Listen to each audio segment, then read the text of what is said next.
मित्रांनो, तुमचं पुन्हा एकदा GB स्टोरी टेलर या यूट्यूब चॅनलवर स्वागत आहे.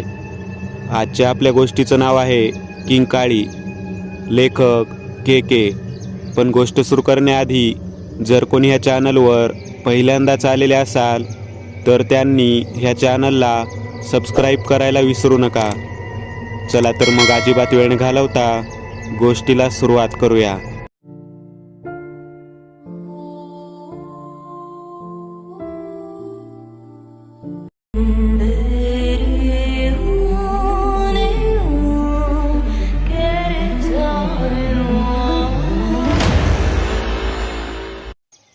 सीमासाठी गेले 2 दिवस दगदगीचे, त्याचबरोबर खूप आनंदाचे पण होते. कारण 2 दिवसापूर्वीच तिचं आणि जयचं लग्न झालं होतं.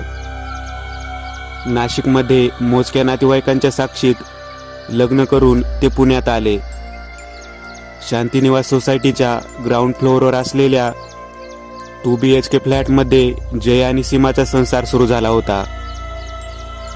पण दुसऱ्या दिवसापासूनच सीमाला त्या शांतीनिवासमध्ये विचित्र घटना दिसू लागल्या होत्या. दुसऱ्या दिवशी जय काही कामानिमित्त घराबाहेर गेला होता. सीमाला बाहेर कुणाच्या तरी ओरडण्याचे आवाज येऊ लागले. एका स्त्रीच्या किंचाळ्या. जणू काही ती जीव वाचवत जीवाच्या आकंताने किंचाळत होती. हळूहळू त्या किंकाळ्या मोठ्यांदा ऐकू येऊ लागल्या. सीमा फ्लॅटचं दार उघडून बाहेर आली. तळमजल्याच्या दोन्ही बाजूला तिने डोकावलं, पण सगळी घरं बंद होती. जणू काही कोणाला फरकच पडत नव्हता. ती घाईघाईने फ्लॅटच्या बाहेर आली आणि तिला लक्षात आलं की आवाज वरच्या मजल्यावरून येत आहे. ती पायऱ्या चढत वर आली. पहिल्या मजल्यावर देखील तळमजल्यासारखीच परिस्थिती होती. सगळी शांतता, सगळी दारं बंद. सीमा आता दुसऱ्या मजल्यावर आली आणि तिथली शांतता बघून तिला समजलं की त्या किंकाळ्या टेरेसवरून येत आहेत. ती झटकन टेरेसवर पोहोचली. टेरेसच्या दारातून त्या मोकळ्या टेरेसवरचे दृश्य पाहून भीतीने तिचा घसाच कोरडा पडला. एक पुरुष एका स्त्रीच्या वेणीला धरून तिचं शरीर फरफटत टेरेसच्या एका कोपऱ्यातून दुसऱ्या कोपऱ्यात नेत होता. त्याच्या हातात एक लोखंडी रॉड होता. त्या रॉडवर रक्त लागलं होतं. त्या स्त्रीचा चेहरा रक्तात माखला होता. ती जीवाच्या आकंताने किंचाळत होती आणि तो तिला शिव्या देत होता. ए, सोड तिला, चांडाळा. सीमा जोरात ओरडली, पण त्याने तिच्याकडे दुर्लक्ष केलं आणि पुढच्या क्षणी त्याने त्या लोखंडी रॉडने तिच्या डोक्यात एकावर एक प्रहार करण्यास सुरुवात केली. ती स्त्री मोठ्यांदा विवळत राहिली आणि हळूहळू तिच्या त्या किंकाळ्या बंद झाल्या. पुढच्या क्षणाला त्या पुरुषाने त्या बिल्डिंगच्या टेरेसवरून खाली उडी घेतली. ती टेरेसच्या कठड्याजवळ आली आणि खाली बघितलं आणि तिला धक्काच बसला. कारण त्याने जरी खाली उडी घेतली असली तरी त्याचं प्रेत तिथं नव्हतं. इतक्यात सीमाच्या कानावर रडण्याचे आवाज येऊ लागले. तिने मागे वळून पाहिलं आणि तिच्या काळजात धस झालं. कारण रक्ताच्या थारोळ्यात पडलेली ती स्त्री उठून बसली होती आणि 2 पायात डोकं खुपसून ती रडत होती. हे होत असताना सीमाच्या कानावर अजून एक रडण्याचा आवाज पडला. तिने टेरेसच्या कठड्यावर पाहिलं. तो पुरुष टेरेसच्या कठड्यावर बसून विवळत होता. त्याचं शरीर पण रक्तात माखलेलं होतं. सीमाला काहीच कळत नव्हतं. ती घाबरून टेरेसवरून खाली पळाली. घाईघाईत ती तळमजल्यावर आली. जय नुकताच घरात शिरत होता. घामाघूम झालेल्या सीमाला बघून जयने विचारलं, सीमा, काय झालं? अरे, ते टेरेसवर. सीमा थरथरत म्हणाली. जय तिच्या बरोबर टेरेसवर आला. पण तिथं आता काहीच नव्हतं, ना ते दोघे ना रक्ताचा काही मागमूस. अरे जय, मी पाहिलं. आधी त्या माणसाने तिच्या डोक्यात रॉडने प्रहार केला आणि मग स्वतः बिल्डिंगवरून खाली उडी घेतली. सीमा रडत रडत घाबरत सगळं सांगत होती. सीमा, तसं काहीच इथं दिसत नाहीये. कमीत कमी रक्त तर असायला हवं होतं इथं. जय तिला समजावत होता.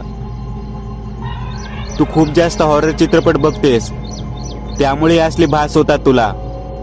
जय तिला शांत करत खाली घेऊन गेला. दुपारी जेवण करून सीमा बेडवर आडवी झाली, पण तिच्या डोक्यातून ते भयंकर दृश्य आणि त्या आर्तकिंकाळ्या जात नव्हत्या. जय ऑफिसचं काम करत बाहेरच्या खोलीत बसला होता. सीमाला कशीबशी झोप लागली.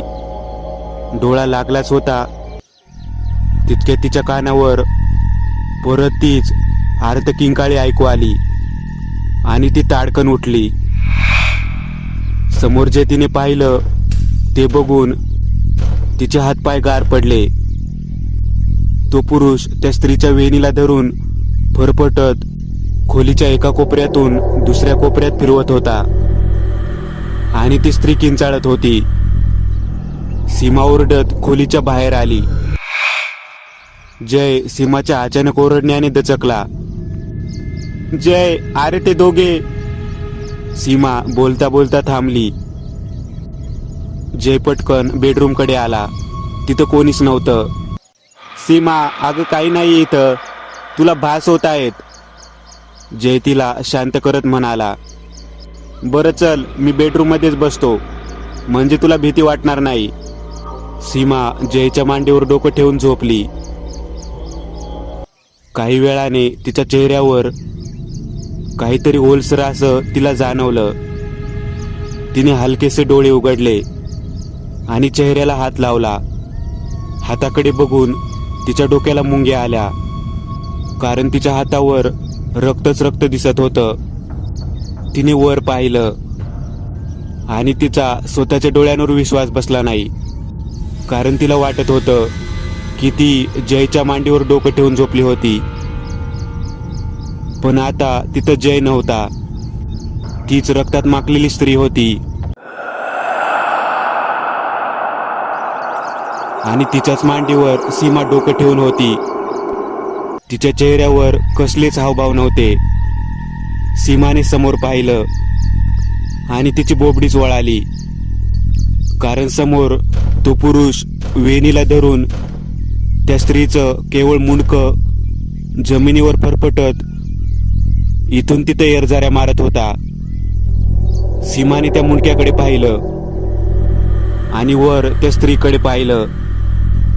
आता त्या स्त्रीच्या धडावर मुंडकं नव्हतं. सीमा जोरात किंचाळत उठली आणि तिच्या लक्षात आलं की हे जे आता तिने पाहिलं ते एक स्वप्न होतं. जय धावत बाहेरून आत आला. त्याने जेवण ऑर्डर केलं होतं आणि त्याचंच पार्सल घेण्यासाठी तो दाराजवळ आला होता. जयने सीमाला शांत केलं. रात्री जेवण करून ते दोघेही झोपले. सीमाने झोपेची गोळी घेतली असल्याने तिला रात्री शांत झोप लागली होती. सीमाला अशा या गोष्टी आधी पण दिसायच्या. एकतर तिचा मनुष्यगण, त्यात तिच्या डाव्या डोळ्यात तीळ होता. तिची आजी तिला सांगायची की मनुष्यगण आणि डाव्या डोळ्यात तीळ असलेल्या व्यक्तीला मूर्तात्मे दिसतात. सीमाचं लहानपण त्र्यंबकेश्वरमध्ये गेलं होतं. ते एक पवित्र ठिकाण असल्याने तिला या गोष्टी तिथं फार आधी जाणवत नव्हत्या. पण जेव्हा कधी ती कोकणात तिच्या आजोळी यायची, तिथं तिला असे विचित्र चेहरे अनेकदा दिसायचे. मग ती आजारी पडायची, घाबरून रात्री जागी व्हायची. मग हळूहळू तिने आजोळी जाणं बंद केलं. आईवडील गेल्यावर तर ती एकटी पडली.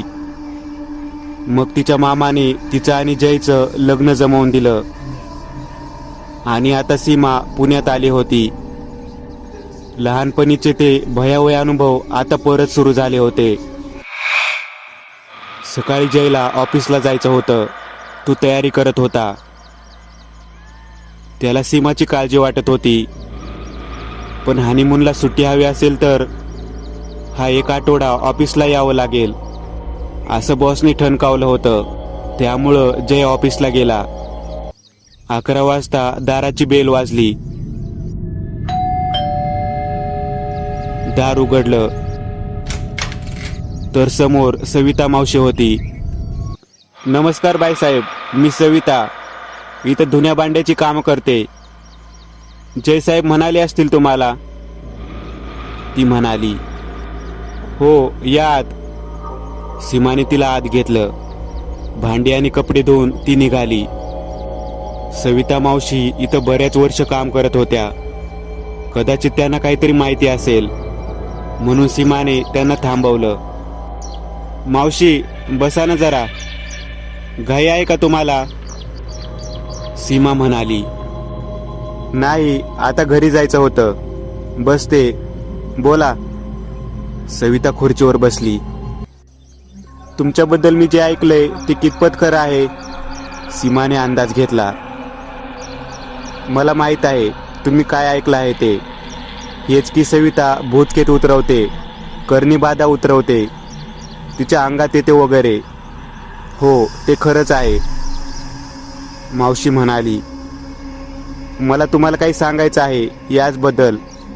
असं म्हणत सीमाने सविता मावशीला काल तिने पाहिलेली भयावह दृश्य जशीच्या तशी सांगितली.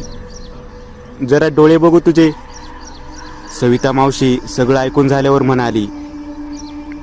सीमाने जवळ जात डोळे दाखवले. तुझा गण कुठला? सविता मावशीने पुन्हा विचारलं.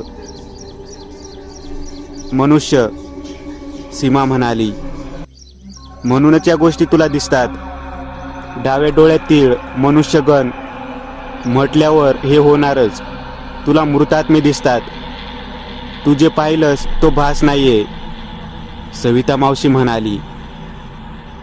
तू जिला पाहिलंस तिचं नाव स्वाती होतं. विधवा होती, एकटीच राहायची. असं म्हणतात कोणत्या तरी अज्ञात व्यक्तीबरोबर तिचे अनैतिक संबंध होते. त्यानेच तिची हत्या केली. असं म्हणतात तिला मारणारे 2 जण होते. एकाने याच बिल्डिंगवरून उडी घेत आत्महत्या केली. दुसरा मनुष्य कधीच सापडला नाही. बऱ्याच लोकांनी बघितले तिला. त्याचमुळे या बिल्डिंगचा 3रा मजला रिकामा आहे पूर्णपणे. या बिल्डिंगमध्ये तिचा आणि त्या माणसाचा आत्मा फिरतो. हे समजल्यावर इथं तांत्रिक बोलावून शांती पण केली, पण काही उपयोग झाला नाही. म्हणजे तिला कोणीच मुक्ती देऊ शकत नाही. जोवर तो दुसरा अपराधी जिवंत आहे तोवर, मावशी सांगत होत्या. असं म्हणून मावशी निघून गेल्या. सीमाने दार बंद केलं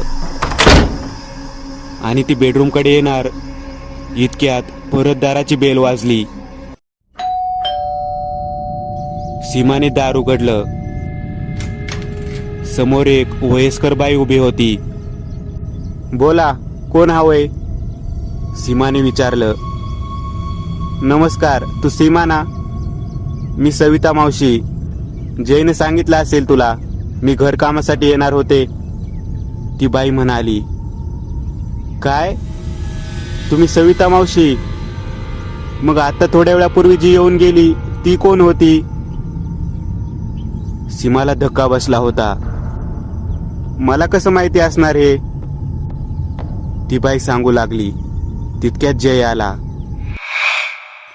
अरे सविता मावशी, तू आलीस होय? म्हटलं येतेस की नाही. सीमाशी ओळख झाली ना तुझी? जयचं बोलणं ऐकून तर सीमा चक्रावून गेली. जय, मी कशाला खोटं बोलू? तू गेल्यावर एक बाई आली होती. तिचं नाव तिने सविता मावशी सांगितलं आणि घरातली कामं करून गेली. सीमा जीव तोडून सांगत होती. बरं मग जर तू म्हणतेस ते खरंच असेल तर मग सगळे कपडे जसेच्या तसे का होते? भांडी पण बेसिनमध्ये जशीच्या तशी का होती? जयच्या प्रश्नांचं उत्तर सीमाकडे नव्हतं. सीमा, आपण एक काम करू. उद्या आपण माझ्या ओळखीच्या एका मानसोपचार तज्ञाकडे जाऊ. तुला लग्नाच्या दगदगीमुळे हे असले भास होत आहेत. मी एक फाईल विसरलो होतो, ती घेऊन ऑफिसला जातोय. संध्याकाळी येईन, जय म्हणाला आणि निघून गेला. संध्याकाळ झाली होती. सीमा, जय घरात शिरत म्हणाला, पण कसलाच प्रतिसाद मिळाला नाही. अगं सीमा, कुठे आहेस तू? जयने पुन्हा आवाज देत आणि तो घराच्या बेडरूम मध्ये डोकावू लागला. सीमा खिडकीजवळ बसलेली होती. खिडकीतून बाहेर जणू ती कोणाशी तरी बोलण्यात व्यस्त होती.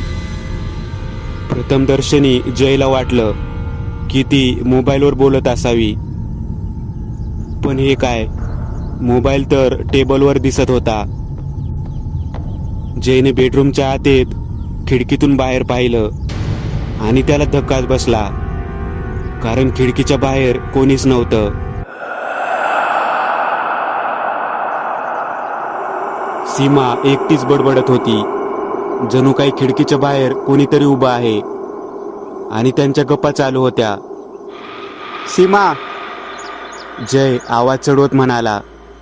सीमा दचकली आणि तिने मागे वळून पाहिलं. जय, तू कधी आलास? सीमा बेडवरून उठत म्हणाली. जय खिडकीजवळ आला. त्याने खिडकीतून बाहेर डोकावून दोन्ही बाजूला पाहिलं, पण तिथं कोणीच नव्हतं. कोणाशी बोलत होतीस तू? जयने विचारलं. अरे, ती सविता मावशी होती, सीमा म्हणाली. पण तिथं कोणीच नव्हतं. सीमा, तिथं कोणीच नाहीये, जय म्हणाला. अरे, त्या होत्या तिथं, सीमा म्हणाली. जयला समजलं होतं सीमाचा प्रॉब्लेम आता एखादा मानसोपचार तज्ञच सोडवू शकेल. त्याने फोन करून अपॉइंटमेंट घेतली. आज मात्र सीमाला ती भयंकर घटना आणि ती स्वाती दोन्ही दिसलेले नव्हते, पण आता तिला सविता नाव घेऊन आलेली म्हातारी दिसत होती. रात्री जेवण करून दोघे झोपले. मध्यरात्री कसल्या तरी आवाजाने सीमाची झोप मोड झाली.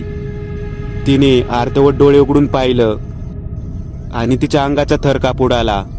समोर स्वाती रक्तबंबाळ अवस्थेत कोपऱ्यात उभी होती आणि तितक्यात दुसऱ्या कोपऱ्यात हालचाल जाणवू लागली. सीमाने मोबाईल टॉर्चचा प्रकाश त्या कोपऱ्यावर मारला आणि तिची बोबडीच वळाली, कारण तिथं त्या सविता मावशी बनून आलेली म्हातारी उभी होती. अचानक दोघी विवळू लागल्या. जोरजोरात विवळत ते सीमाच्या जवळ येऊ लागल्या. स्वाती विवळत विवळत सीमाच्या खांद्यावर चढली. सीमाचं मान आणि डोकं एकदम जड होऊ लागलं आणि तिच्या डोळ्यासमोर अंधारी आली. पहाटे सीमाला जाग आली. डोळे उघडून पाहिलं, ती बेडरूम मध्ये होती. बाजूला जय नव्हता. ती बाहेर आली. जय सोफ्यावर स्तब्ध होऊन बसला होता. जरासा अस्वस्थ वाटत होता. त्याने सीमाकडे बघितलं खरं, पण काहीच बोलला नाही. सीमाला लक्षात आलं होतं, कदाचित याला पण रात्री काहीतरी दिसलं असावं. ती किचनमध्ये गेली. चहा ठेवत तिने नजर खिडकीतून बाहेर टाकली. तिथं बरीच गर्दी जमली होती. तितक्यात दाराची बेल वाजली. सीमा तशीच दाराशी आली. दारात एक पोलीस उभा होता. जयप्रधानचं घर हेच ना? त्याने विचारलं. हो, बोला, मी त्यांची बायको, सीमा म्हणाली. माफ करा, पण सांगायला अतिशय खेद आहे की त्यांचा हॉस्पिटलला नेईपर्यंतच मृत्यू झाला, पोलीस म्हणाला. काय काय बोलताय तुम्ही? डोकं ठिकाणावर आहे का? ते आता काही मिनिटापूर्वी इथं बसले होते. बेडरूम मध्ये असतील, मी बोलावते. सीमाला धक्का बसला होता.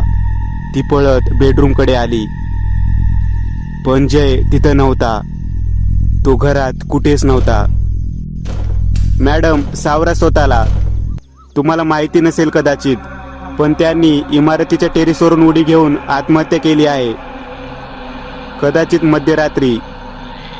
सकाळी बिल्डिंगमध्ये पेपर टाकायला येणाऱ्या पोरांनी त्यांची बॉडी बघितली आणि आम्हाला फोन केला. आम्ही घटनास्थळी पोहोचून बॉडी हॉस्पिटलला पाठवली.